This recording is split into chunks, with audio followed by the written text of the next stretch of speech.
Quando falamos sobre bullying, sempre nos remetemos e nos lembramos de diversas situações memoriais da nossa própria vida, talvez de pessoas próximas a nós, provavelmente também de assuntos abordados na nossa juventude enquanto jovens, com várias pessoas, vários adultos vindo até nós, compartilhando e nos ensinando o significado dessa palavra e o quão errado o ato do bullying é. Um tema muito interessante, um tema muito sério e que nessa leitura que eu fiz e venho compartilhar hoje, tem muito a dizer sobre bullying e a forma como ele é praticada e a forma surpreendente de onde você pode achar o bullying, de quem você pode receber o bullying. Hoje eu irei falar de uma light novel chamada Tada Soredake, de Matsumura Ryoya. Uma light novel japonesa que tem essa premissa sobre o bullying, né? Que uma pessoa chamada K, de 14 anos, ela acaba se suicidando, né? Um jovem rapaz de 14 anos. E ele diz a seguinte frase antes de ir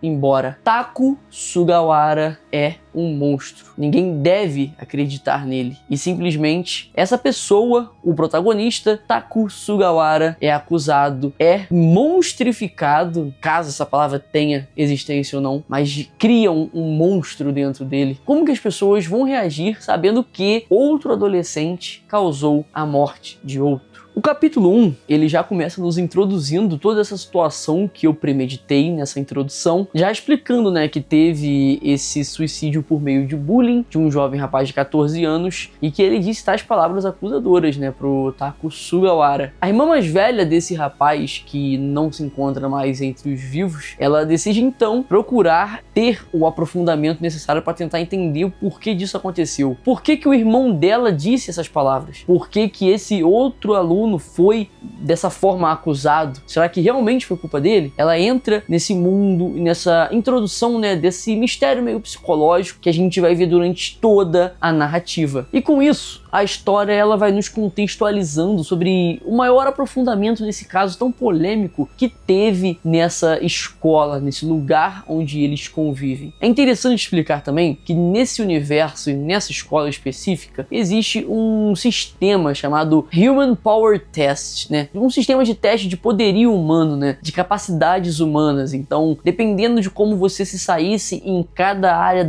do ensino, seja física, seja intelectual, você teria um ranking nessa escola. Mas isso acabaria gerando o que acabou gerando. São essa segmentação, essas consequências. As pessoas olhando para as pessoas mais inferiores em relação a esse resultado do teste de uma forma negativa, observando eles com desprezo, talvez causando o próprio bullying, né, nesse meio desse preconceito, trazendo toda essa segmentação das pessoas para dentro de um ambiente escolar que era para ser coletivo, era para ser amigos, um ajudando o outro, incentivando e crescendo juntos como seres humanos e como alunos. Mas isso não é possível graças a esse teste. Outra coisa que acontece muito interessante e que já começa a gerar uma dúvida na cabeça do leitor é o seguinte fato: conforme a irmã desse rapaz chamado K, ela começa a pesquisar, começa a procurar, ela, a Sanae, acaba descobrindo que não era só o irmão dela que era vítima de bullying. De acordo com o que ela soube de outros estudantes da situação ali em volta, existiam mais 3 estudantes, 3 amigos do irmão dela que também foram vítimas de um único aluno. E isso é muito interessante porque quando você vai conhecendo o Taku Sugawara, que também é o protagonista, que divide o tempo da tela, né,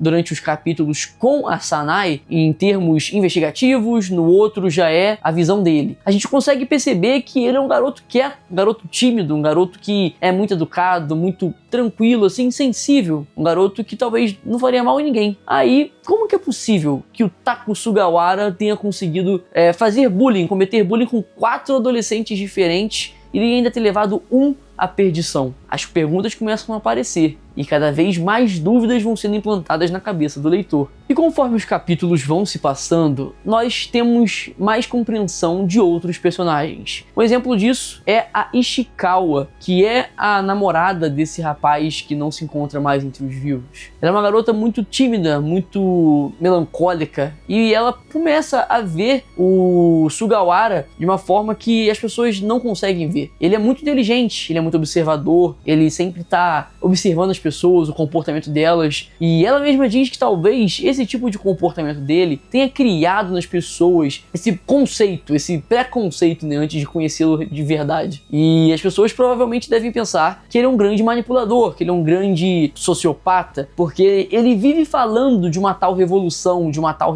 que ele quer revolucionar a escola, que ele tem que mudar, que as coisas não podem ser desse jeito, mas as pessoas não entendem o que seria essa revolução e qual é o intuito dela. E o desenrolar da história, ela vai aprofundando cada vez mais nesses pequenos mistérios, esses entrelaçamentos entre os personagens, até que a gente chega na seguinte situação. Descobrimos que o nome do rapaz é Masaya. Esse rapaz, ele era um rapaz muito famoso na sua escola, porque ele era um dos maiores rankings, ele era bom nos estudos, era bom nas atividades físicas, tinha muitos amigos, mas a gente chega num ponto crucial da história, que depois da própria irmã do Masaya bater de frente com o Sugawara, ele começa a perceber que eles dois eram amigos, na realidade. O Masaya era amigo do Sugawara, então a história do bullying, a história dele fazer o Masaya cometer tal atrocidade contra si mesmo, talvez fosse mais ambígua e mais inconsistente do que parecia. E a gente consegue perceber que a história nos vai explicando que o Masaya, ele tinha muita pressão. Ele sofria muita pressão para corresponder às expectativas das pessoas. Ele, por ser alguém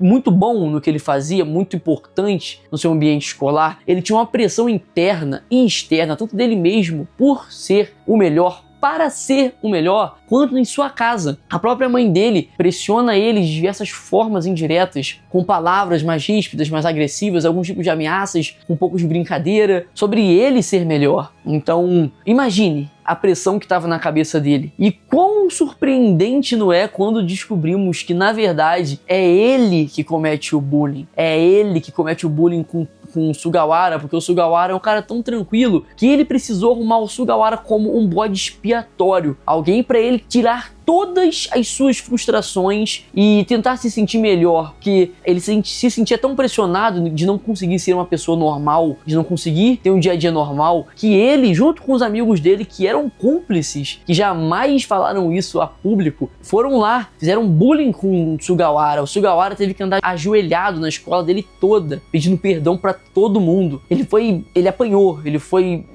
batido, né? Ele sofreu violência física desses rapazes, né? Então é chocante quando você percebe que, na realidade, o Sugawara, ele não tinha nada a ver com isso. A única revolução que ele queria era realmente poder ajudar a Ishikawa, que também foi empurrada da escada alguns dias antes do Masaya falecer. E quem a empurrou da escada? Na própria escola. O Masaya, ele mesmo empurrou ela com raiva depois de uma briga, porque parecia que ninguém conseguia compreendê-lo e ele ficava sempre muito frustrado. E é grande a surpresa, né? Pra mim foi surpreendente entender isso, porque pra mim não seria tão diferente assim, né? Talvez tinha uma pitada de bullying de cada um dos lados, mas você vê que o cara que foi acusado injustamente por alguém que se foi, que fez isso de propósito para ele ser destruído, é inimaginável, é inexplicável. Então o Sugawara, ele sofre por uma acusação infundada, que ele não teve culpa porque eles eram amigos, e o Masaya sentia um pouco de inveja da tranquilidade e da paz que o Sugawara tinha, simplesmente por ele ser um cara comum, não ser o melhor dos rankings. Mesmo segmentado, mesmo deixado de lado, ele tava lá, ele tava vivendo a vida dele normal, conheceu a Ishikawa, que é a namorada do Masaya, que iria fazer a escola de um lugar melhor, porque ela também tava sofrendo muita pressão por conta de namorar o Masaya, que era um cara muito, muito incrível no âmbito escolar. Então ela sofreu uma pressão extrema e ela também se cobrava muito e entrava em desespero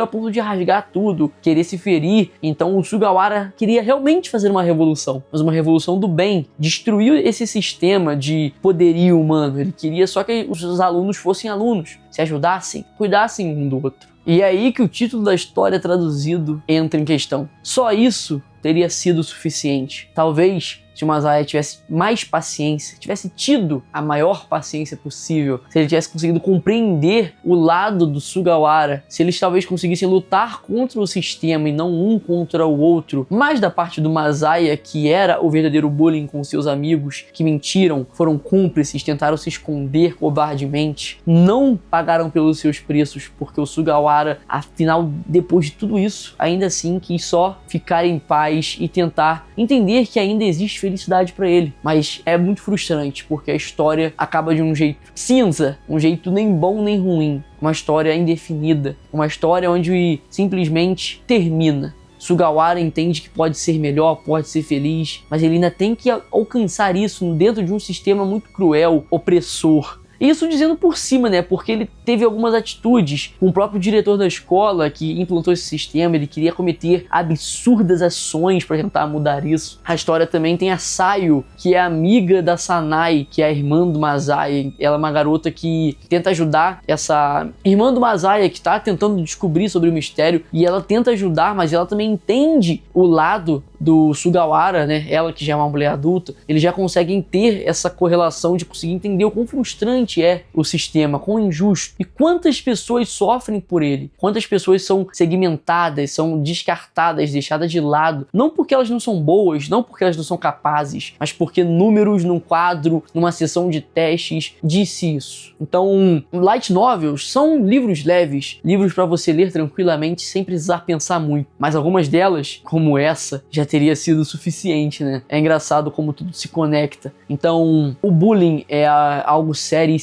é algo que sempre deve ser educado pelas pessoas, deve ser conscientizado. Você lê uma história lá do outro lado do planeta, acontecem coisas tão ruins quanto aconteceria em qualquer outro lugar. Todos precisam de ajuda, todos precisam conhecer sobre o conceito, sobre o quão absurdo é agir a favor desse conceito do bullying tão negativo. Que essa história tenha servido de uma grande lição, uma grande reflexão. Por mais que light novels às vezes me divirtam mais levemente do que livros de literatura clássica em geral, existem light novels que me marcam muito, como essa marcou. Só isso teria sido suficiente, né? Uma light novel que com certeza vai ficar guardada num lugar especial no meu coração, porque ela trata de um assunto muito sério, e de que às vezes não tem final feliz depois de toda a caminhada, mas ainda assim pode haver esperança, pode haver educação, pode haver conscientização, podem haver pessoas melhores e buscando um lugar melhor, ambientes melhores, que só assim a gente consegue construir realmente um mundo mais tranquilo, principalmente para nossos jovens e para nossos estudantes. Por hoje é só, espero que tenham gostado e até a próxima!